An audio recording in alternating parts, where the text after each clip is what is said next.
Good day. Welcome to the Cory Morgan Show. We got a good one this week. I like to think they're all good. Some are better than others. We got to get realistic with things. And yeah, today's a good one. It's really addressing a pressing issue. In a little while, I will have Premier Danielle Smith on. It was actually a recorded interview. We rarely do that here, but when the Premier's schedule is tight and I just couldn't get her on live. So when that runs, though, it's going to be running live on here.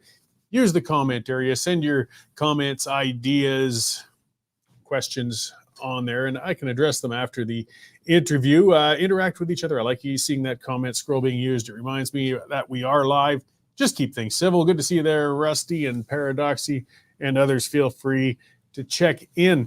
And of course, there's going to be the rest of the news and other things going. So I'm going to start things off on a federal note. One of my pet subjects, our imbecile of a prime minister and his behavior of late. Well, as always.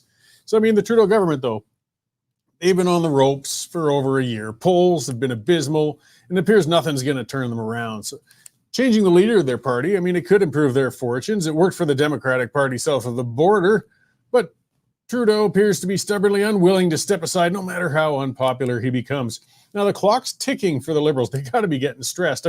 Unless Trudeau steps down within the next couple of months, the Liberals won't be able to hold a leadership and have a new leader well enough established to head into an election in less than a year. They're basically going to have to accept him and get used to it. Aside from the usual campaign of trying to label all their opponents as being far right, and scary and all that usual garbage, the Liberal tactic of trying to spend their way back into the hearts of Canadians is continued. Hardly a day goes by without a new spending announcement. And with over a year expected at least to pass before the next general election, the Trudeau government's on track to spend Canadians into poverty for generations. The latest announcement comes from Napanee, Ontario, where a Goodyear plant is going to be getting $44 million tax dollars for an expansion. Goodyear is a large multinational corporation, does not need corporate welfare from Canadians. They're not going to say no when Trudeau comes prancing in with a signed check from taxpayers in his hand, but they don't need it. The ones who are in need are the desperate Liberals, and they're praying that somehow through corporate handouts, the potential new jobs they might create may reverse the downward spiral in the polls. Hasn't worked yet, but they're still doggedly trying. And it's pretty easy to do when you're writing checks with somebody else's checkbook. The subsidies are adding up to tens of billions of tax dollars when the mad lust for investing in battery plants to service electric vehicles that nobody wants is added up. While automakers are backing off from EV targets and cutting production, Canadians are having their tax dollars poured into companies with a mandate to supply EV manufacturing.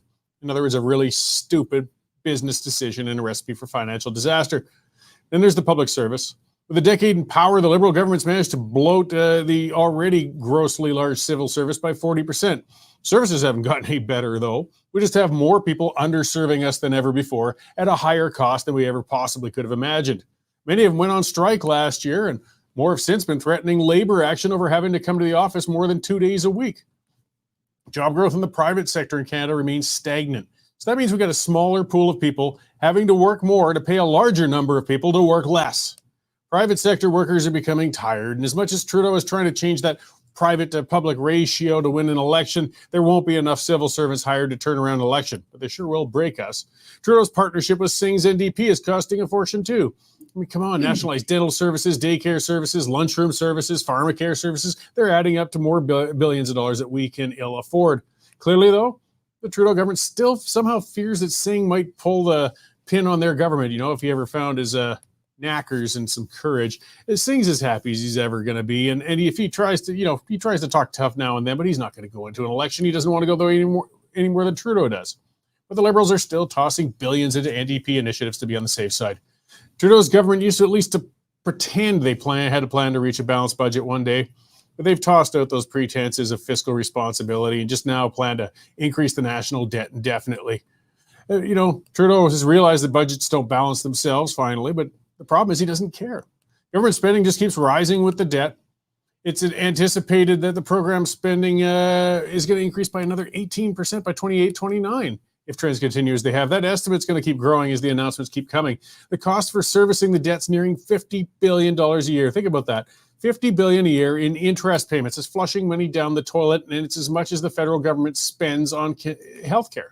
Worst of all, it's the future generations who are going to be left with the bill. Trudeau, he's eventually going to be tossed from office. He's never soon enough. He'll retire on some private island, live out his life in luxury. Meanwhile, young Canadians are going to have years of austerity when budgets have to be cut and taxes have to be risen when the nation hits the inevitable fiscal wall. Trudeau is the most irresponsible, selfish prime minister in Canadian history. He has no qualms about indebting generations in a desperate attempt to remain in power.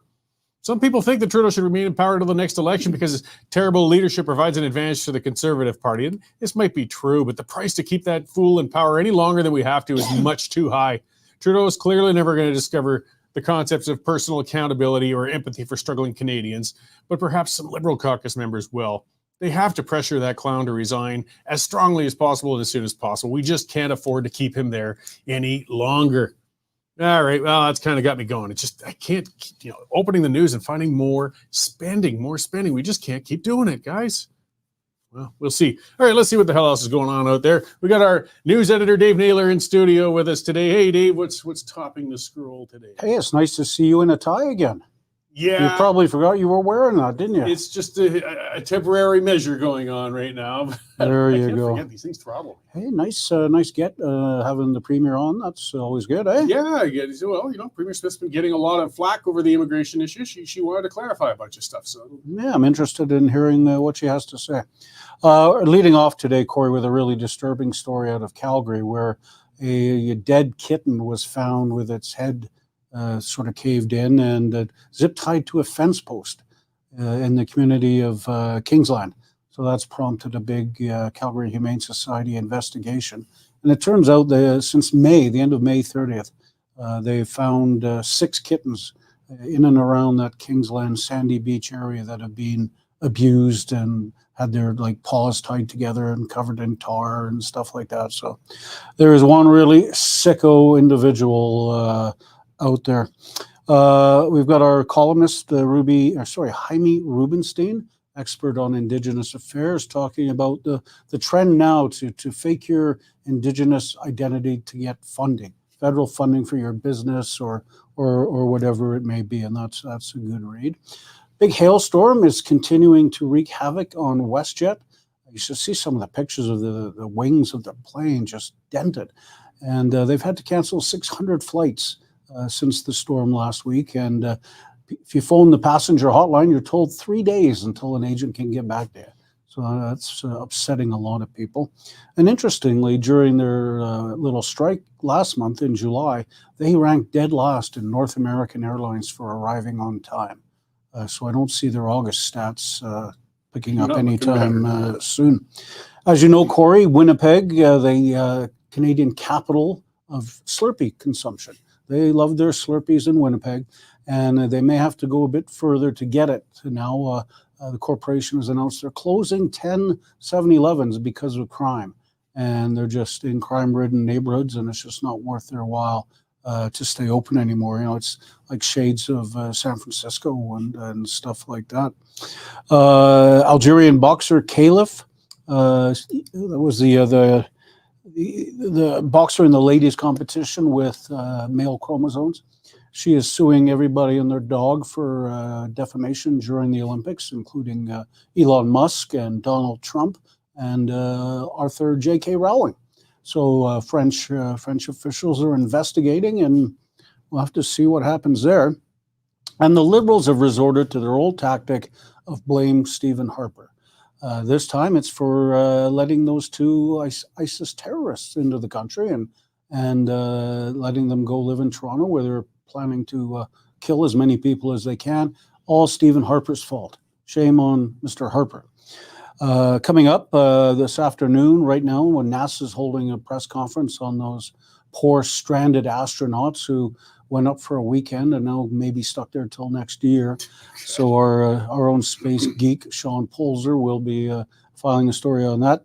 And our opinion editor, Nigel Hannaford, is pecking away on a column on what's happening in Great Britain now.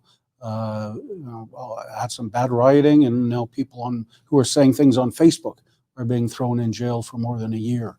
It's kind of what Trudeau's proposing, on these online harms bills. So he's taking a look at that, and I'm sure it's going to be interesting. Well, you got lots on the burner. Always lots on the go. All right. Well, I'll let you get back at chasing those reporters around and keeping us all up to date on these fantastic happenings. I'll do my best. Right on. Thanks. Thanks. All right. As you heard, that is our news editor, Dave Naylor. And yes, lots on the go. Boy, that kitten story, that's the first I'd heard of it, actually. I guess that's awful. There's something extra horrible about animal abusers. I think it's part of why we get more upset when we hear about a senior citizen being attacked, or a child or an animal, is that they're helpless, right?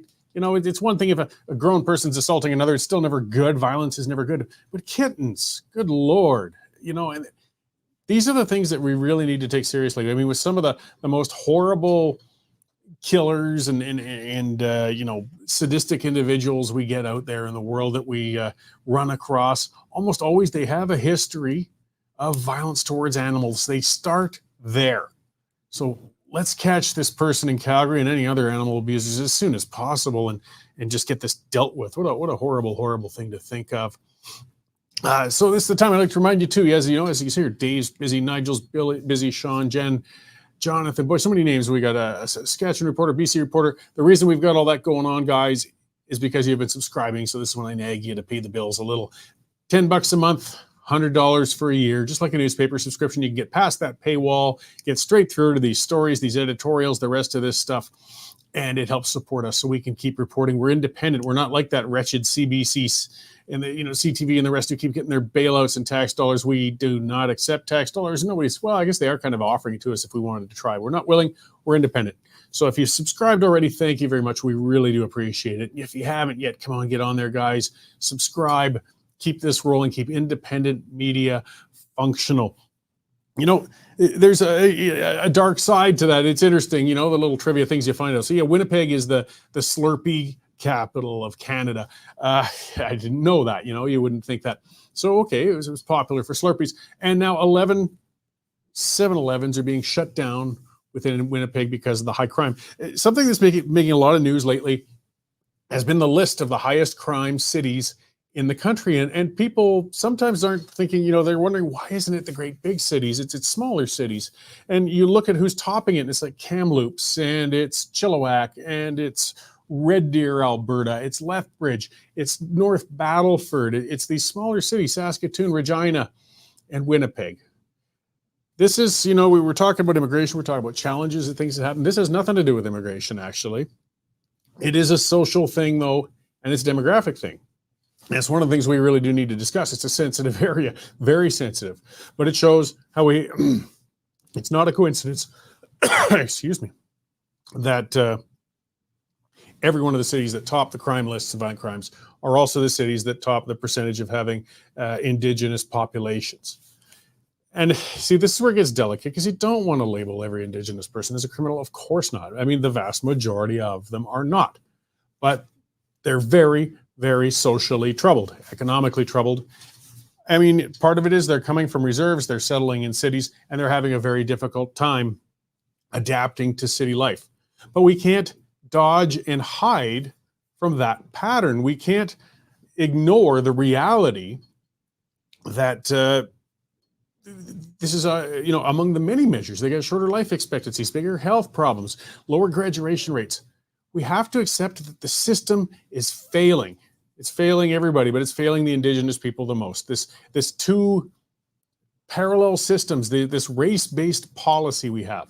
The irony is, a lot of what messed up the Indigenous population socially over the generations was race-based policy to begin with. They were terribly treated. They weren't allowed to leave reserves without talking to an Indian agent first. They were treated with a lot of terrible racism from people when they would leave the reserves. There was a lot of bad things done. But we're trying to fix it by applying more race-based policy. Guys, what we need to do is get race out of policy. We need to have discussions about what's working and what's not working. And this is not working for our First Nations in Canada right now, and for other people who live in areas where the social disorder is spreading. Okay, now another issue. We're going to get into that right away here with my guest. As I said, it's recorded. Keep the comments coming, guys. I'll read them while the interview is going. I had to record it with Premier Smith. But she'd recently, not recently, but it recently kind of hit the news about an interview she did where she talked about doubling the population of Alberta. And a lot of people are wondering, what the heck is she talking about? What's she going on about? And Premier Smith kindly came on the show and gave us 15 minutes to explain where she's coming from with immigration and what Alberta can do about it. So let's run that and listen to Premier Smith, and we can have a discussion on immigration.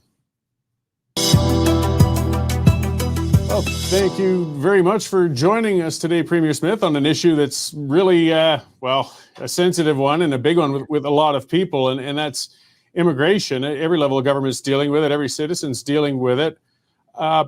I guess you kind of unexpectedly brought it into the fore again with an interview you did last January. Perhaps if we could start there with just kind of clarifying, you'd spoken of aspiring to have Alberta double its population by 2050, and it got a lot of people pretty worked up. Can you kind of expand on that a little? Well, my thinking about it was that we're already growing at 200,000 a year based on those numbers. So if you just do the math, by 25 years, it would be 5 million population. And I have often thought that we would have more political clout if we had a higher population than Quebec. But what I'm seeing, and I'm doing a lot of roundtables and town halls across the province, people are worried. People are very nervous about our ability to be able to keep up with that pace of growth. And I think we're beginning to see it. So I'm listening to people. I'm having to recalibrate a little bit on what our aspirations should be. I think what we really need is a sensible immigration policy, similar to what we had under Stephen Harper, where we had a point system for bringing people in. We made sure that newcomers matched the economic needs of our economy. We made sure that we had a level of newcomers coming to our country that matched our ability to keep up with housing. And I think what we're seeing is that, especially in Alberta, we're beginning to feel some of the pressure of that growth. And I think that that's what people are responding to. Yeah, and I'd crunch the numbers because I admit, as soon as I first heard it, I thought, boy, that's a pretty fast growth. And then I realized, well, actually, with where things went in 2023, if we sustain the current growth we're at, we will double by 2050, whether we aspire to do so or not. So the discussion has to be, I mean, you can't slow immigration. That would be a federal move anyhow, but we really have to better deal with it. I mean, our healthcare is having a really hard time keeping up with our existing population. Housing is really pressuring people. The education system. So I guess through better targeting, we could better adjust to that and have them contribute to the growth that we need. But is that going to be enough? Like, the numbers just sound so staggeringly large. Well, I think I think 2023 may have been an anomaly. I think one of it was that when I got elected, we'd started into the Alberta is Calling campaign, and there was a good reason for doing that. I mean, we'd had 13 quarters of out-migration. We knew that we were going to turn around with an oil and gas and other building boom, and we needed to have workers here. But I think that it was more successful than anybody anticipated it being, in part because we were one of the first provinces to firmly put COVID behind us and the pandemic behind us, so that I think a lot of freedom lovers came to our province knowing that we were taking a bit of a different approach. I think as well that the housing proposition was such a good one. We still have several markets in Alberta that are the cheapest in North America. I think Edmonton and Red Deer in particular. And of course, it coincided with the Ukrainian evacuees as well, 70,000 of whom came to Alberta during that period of time. And the remarkable thing is almost all of them got jobs. We just did a recent assessment of how many are on social supports, and it was only about 1,700. So I think those factors were part of what led to the surge in growth. So part of what we've done is we've really scaled back that Alberta's Calling campaign just to target the skilled workers that we need. We're trying to get an additional 2,000 skilled workers to come here so that we can keep up with the building growth of homes, keep up with the major industrial projects that we have in the industrial heartland and in the agri-food processing area and in the forestry sector. So that's part of how we have responded to that. But I do think that the federal government has they've clearly let all of the different streams of immigration get beyond the ability of the Canadian governments and provincial governments to be able to properly support. And you're seeing it. I mean, at the Halifax conference, every single premier was raising the concern about the increase in housing prices, increase in rents, the number of people using food bank, the number of people who are newcomers who are using shelters, the impact on education system, the difficulty finding a family doctor. I think Albertans want to be able to embrace newcomers who are going to participate in our economy, but we have to do so at a rate that allows us to keep up with home construction, as well as keeping up with being able to provide all of those services. And right now, there is just way too much pressure on each of those. We're feeling it in government. I think regular Albertans are feeling it as well. And that's why we need to return to a more sensible kind of immigration policy like we used to have. So another area, and it's a more sensitive one, but people really need to address it, particularly when we see what's going on in the UK, is people culturally integrating. I mean, some cultures have an easier time adapting. I mean, Ukraine's got a similar climate. There's a lot of Ukrainian people who had settled in Alberta previously, so they could quickly adapt to being here. From some of the countries, and they're countries that need, I mean, they have refugees that are coming. They're fleeing some terrible situations, but they can have a hard time integrating with the existing population. And people fear it might lead to the sorts of clashes and events that we're seeing in Europe right now. What could we do to, I guess, calm people and prevent that sort of cultural clash from happening here over time? Yeah, I think you've identified another reason for unease. People are looking around the world and they're seeing that these disputes are spilling over into a number of different societies. And I don't think Albertans want to see disputes from other countries spill out into the streets here. And I think we've done a really good job of making sure that people are coming here for the values that we have in Alberta. I mean, we value family and faith and community and free enterprise and philanthropy. And there's so many cultures around the world who are coming here so that they can live here in peace and harmony and have religious freedom and be able to raise their families and have a good job or start a business. And that's what we want to keep on doing. That's why having an economic focus on immigration makes so much sense. It assists with integration, and it assists with making sure that those international disputes don't spill over into Alberta. So we have to be very mindful of the nervousness people have when they look around the world, and make sure that we're doing everything we can. Because if we don't have the ability to provide the supports, the English language learning, that first job, the ability to have wraparound supports to get a person into a community to be able to support them long term, that's when you end up with people feeling disenfranchised. That's when you end up with having some of that anger spill over. And I think we've done a great job of being able to avoid that. And so I'm not as concerned about where we find ourselves now, but I am mindful that this level of continued pressure in Alberta is something that is going to be something we have to address. We don't want for it to spill over into people feeling like there are too many newcomers coming to our province. We want to make sure people will continue, as they always have, to embrace newcomers. But I think that the problem that we've seen is that everybody is feeling the increase in the cost of housing, increase in cost of living, and the fact that we have a federal government who's essentially thrown out the immigration rules of the past, and that is what's creating pressure, not only here but through to Quebec and every other province as well. It was part of the reason it was such a major topic of conversation when the premiers got together at the last round in Halifax. Well, and some of the issue is just sheer volume. I mean, some fantastic people coming, but you can only accommodate so many at so much of a speed. Quebec has always been outspoken and at least, controls as much as they can provincially in immigration, even though at the base of it is a federal thing. Are there more policies we can look forward to from Alberta to try and take more control, at least of our own destiny, as to controlling immigration for ourselves? Well, let me tell you the way I'm looking at this. So we're about 12% of the population, and yet we ended up with 22% of the newcomers in the 22-23 or 23 calendar year. That gives you an idea of just how much additional pressure it is that we've been bearing.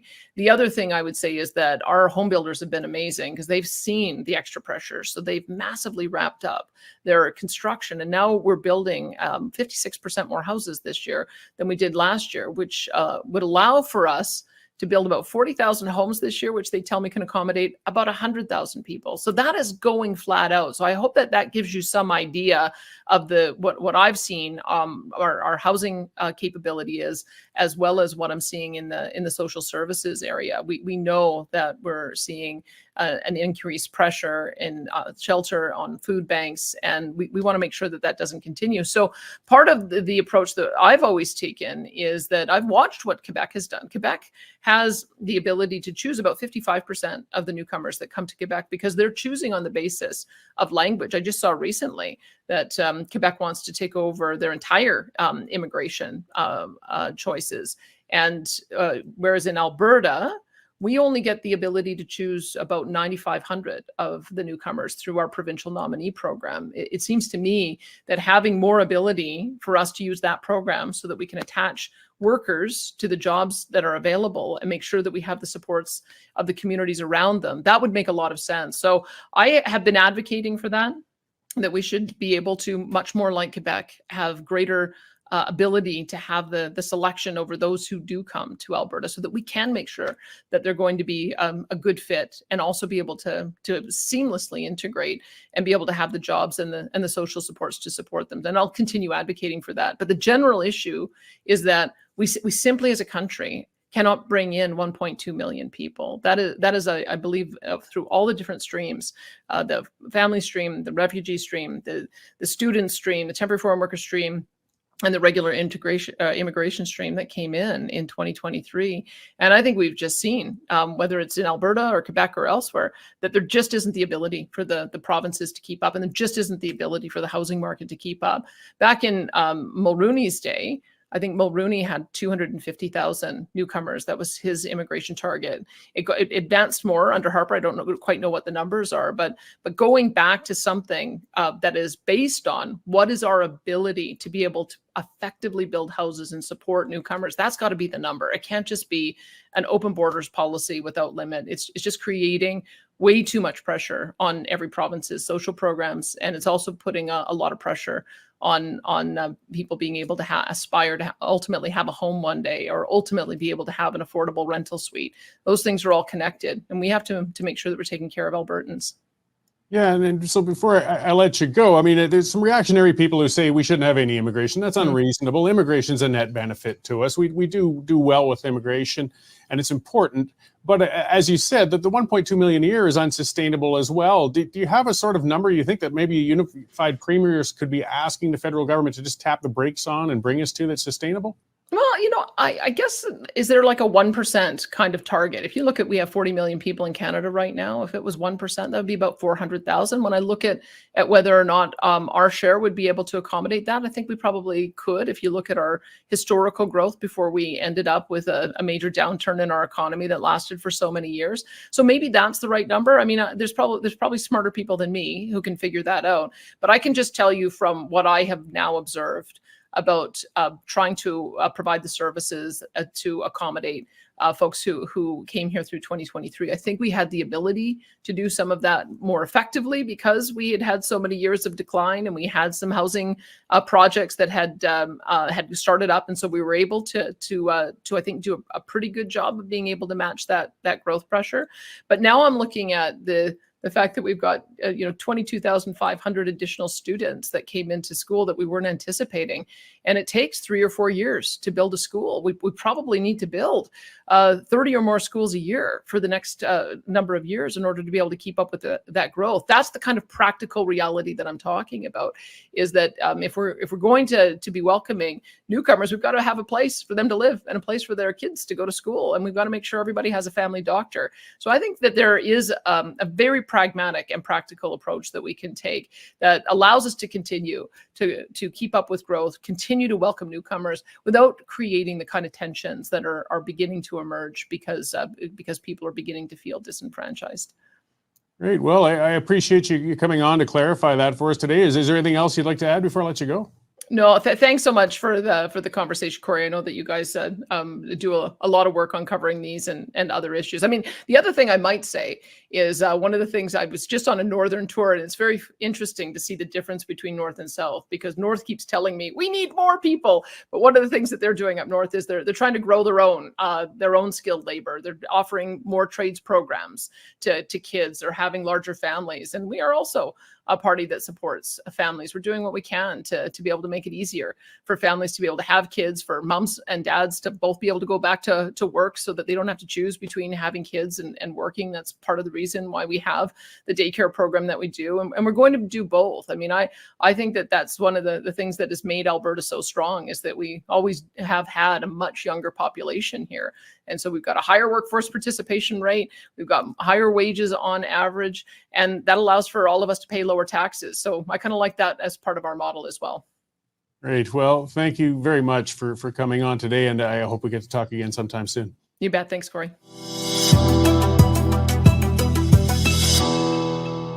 Okay, so that was 15 minutes of Premier Smith talking about immigration. It's a huge issue, but we got to clarify a few things. Like, for one, it's federal. No matter what the Premier may say or may try or may do, all she can do as far as it comes to the volume is lobby the federal government. We can't stop interprovincial migration. So the volume coming in, the 1.2 million, which she did say is not sustainable, that is in Trudeau's lap. That's a federal policy. Then they land in Canada, and Alberta's growth, it's been showing, our growth is mostly interprovincial. They land in Toronto, they land in Vancouver, but they do come to Alberta eventually, and we have to deal with the immigration. It's not going to go down no matter what we do provincially. It has to happen federally. And now, Nadia pointing out in Quebec, it's provincial. Yes and no. So what happens in Quebec is they have a larger say on where the immigrants will first land and choosing which ones will get there, and they base it on language, as was said. But again, it's federal. And there's nothing that Quebec can do, say, for an immigrant that moves to Toronto and decides to move to Quebec. There's nothing the province can do to stop that. So we got a few things to discuss. Some people saying no immigration, no immigration. I'll be blunt, that's stupid. It's stupid, okay, guys? We need immigration. What we need to do, though, is do it better. We need to figure out how to manage it. I did a lot of touring talking about the Alberta pension plan, a big thing I've been a proponent of for a long time. And one of the reasons Alberta is much more strongly placed with a pension plan of its own rather than being in the federal one is the demographics. Because Alberta has a younger working population. Because Alberta has a higher earning population, we're putting much more into that plan than we're taking out. But the reason we have that balance is a lot because of immigration, because the immigrants are working and they're feeding that system. That's the way the pension plans work. And if we stopped immigration, if we could wave a magic wand and stop immigration, that's fine. But we're going to have a terrible imbalance with things like our pension plan and developing areas and moving further. We're getting too many. That's a given. Premier Smith said as much as well. We're taking in way more than we can accommodate.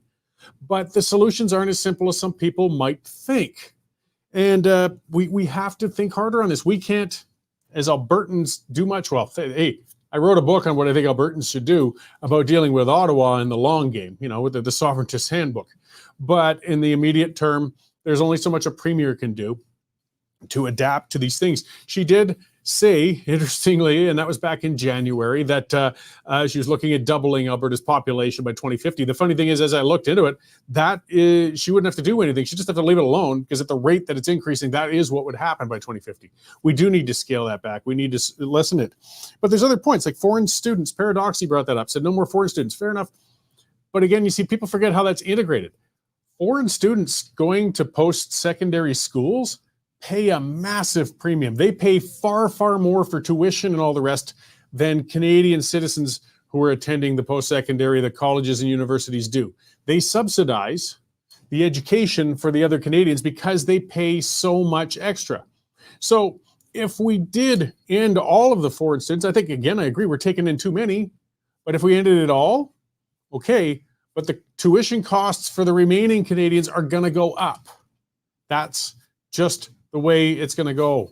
And we have to work on screening. We talked about that. Are we bringing in immigrants who best can integrate with us? I think absolutely not. We look at the integration issues going on in the UK and Europe. We talked about that. No, it is not going well at all. They're insular communities. They're fighting with each other, and it's becoming bad. So we've got to work on tempering and controlling those numbers. Again, that's completely out of provincial jurisdiction. There's nothing we can do about that as a province except really push the federal government as much as we can. And Trudeau is trying to pour the immigrants into Canada as hard as he can. There's a reason for that. Because when you bring the immigrants in, it holds up the one and only data point he has as a positive economic indicator. You see, immigrants they add to the GDP as a whole for the country, the gross domestic product. So they come in, they work, some bring funds with them, resources with them. It raises that number. So he can point and say, see, Canada's growing, it's doing well, it's doing well. What he overlooks, of course, is the GDP per capita goes down because we're splitting it among a much larger population of people. See here, I got a commenter. I'm not going to fully quote him. It's Razzo 5000, and he's a fool. Zero immigration. Okay, sure. Why don't we wave a wand and make everybody rich too? Let's have a realistic conversation on this because it's a real problem. We've got a real issue with getting a manageable number of immigrants coming in and accommodating the people who are already here, and of course accommodating the immigrants when they get here as well. Hey, it's not all sunshine and happiness for immigrants who get here and find out how expensive rents are and how difficult it might be to find a decent job in some areas and sectors and things like that. Again, that's a symptom of us taking in more than we can manage. But we can't go to zero. It's not much of an option. Ariel Sky saying, go look at the homeless. What do you see? I see actually a massive addiction issue going on with the homeless. And most of the people I see on the street actually are First Nations or white. I don't see a lot of Middle Eastern or Indian or Asian people actually on the street with the homeless. That's a whole separate discussion as well, actually. I think a lot of immigrant communities are a lot better at supporting family and so on, so they don't end up in that circumstance. But, we get these things going. Helen Moa saying, is the Western standard sort of biased? No, but I am. I'm an opinion host. Of course I'm biased. I've got my view. That's what I do. I share it on here. But, that's the way it goes. The news is unbiased. But the opinion writers and people like me, yeah, I've got my biases. But I just, we have to get our things in order, and we have to have a rational conversation about it.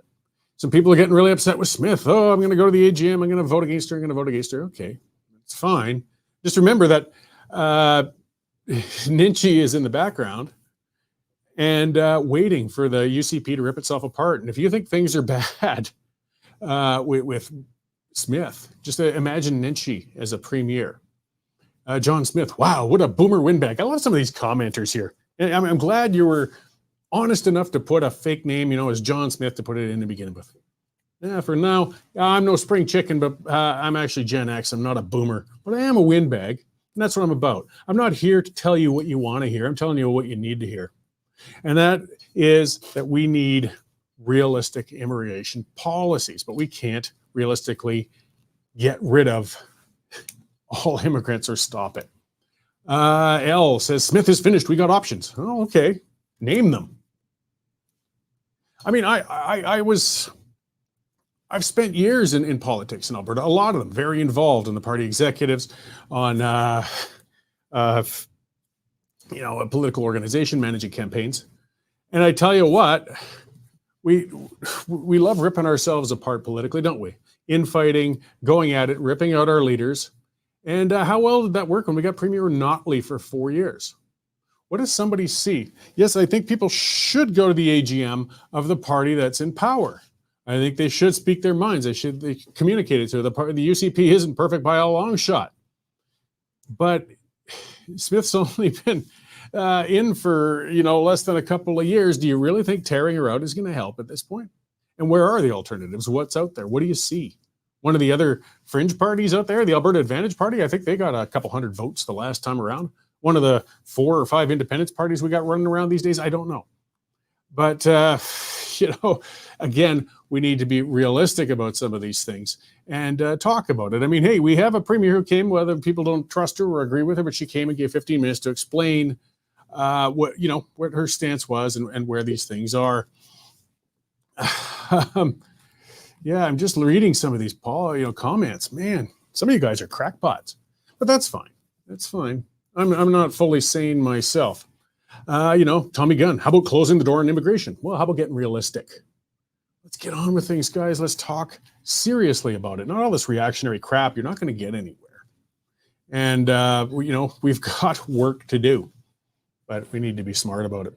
And, let's talk about some of the other things. I'll start turning a little, because this is some of the news coming up. This is some of the problems we have due to having way more immigration than we can manage. It's a federal thing. We can't do much about it provincially, but it is a federal thing and it is a problem.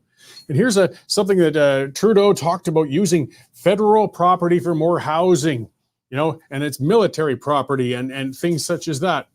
And it's showing now that a quarter of the national defense buildings he was talking about, they date from the 1970s or even earlier. They're inappropriate. They're full of asbestos. They're out of date. They're small. They're nasty.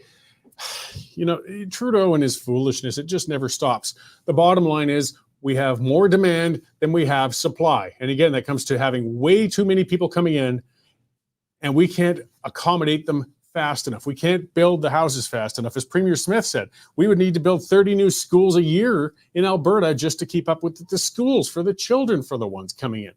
We've got to scale things back and get realistic with it. And unfortunately, we're not getting federal help. I mean, this is bad friggin' news. This is another one. Commons Public Safety Committee agreed to summon cabinet ministers over suspected failures in immigration security checks. You think? I mean, yes, we brought in this fella who thankfully, and it turns out it was from French intelligence, from France, not Canadian intelligence, realized that this father and son team were going to pull off a terrorist act in Canada. They were going to chop people up. They were going to do some horrible, horrible stuff.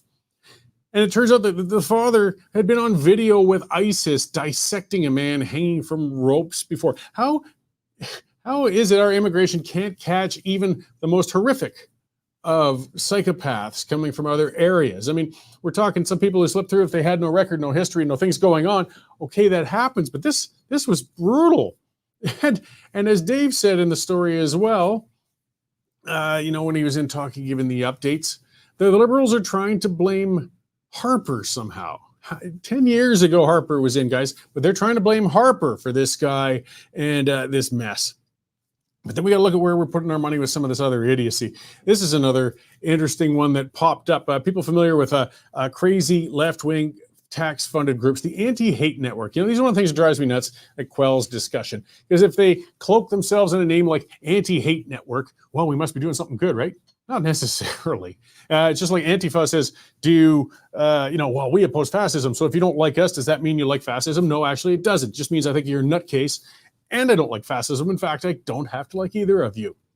But we've had the tax dollars go towards this anti-hate network. And this anti-hate network is nuts. These guys are more hateful than most others. And it turns out that the guy heading it is this anarchist. And he deleted his Twitter account records recently, but it's too late. It's out there. He was putting out insane stuff. And this is the Anti-Hate Network. I mean, he was talking about, he was demonstrating outside Cracker Barrels and things like that. This is where your tax dollars go.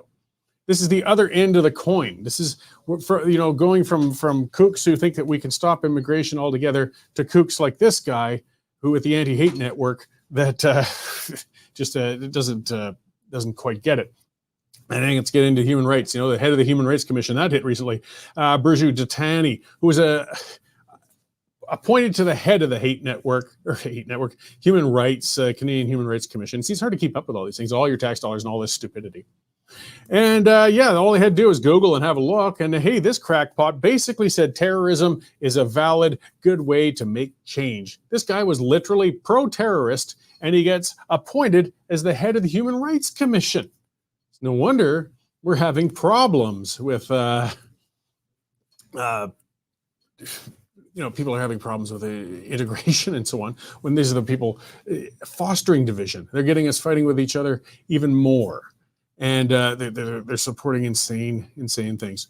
Again, if everybody wants to scream and blame immigrants for everything, but we've got other issues. The RCMP, another big federal organization that's not serving us well. I certainly ripped into them hard enough the other week. Alberta had that recent murder of an innocent young man who was just working for the county so they could steal his vehicle. They did catch one of them. He's in jail. They're seeking out the other one, Elijah Strawberry. They're trying to find him.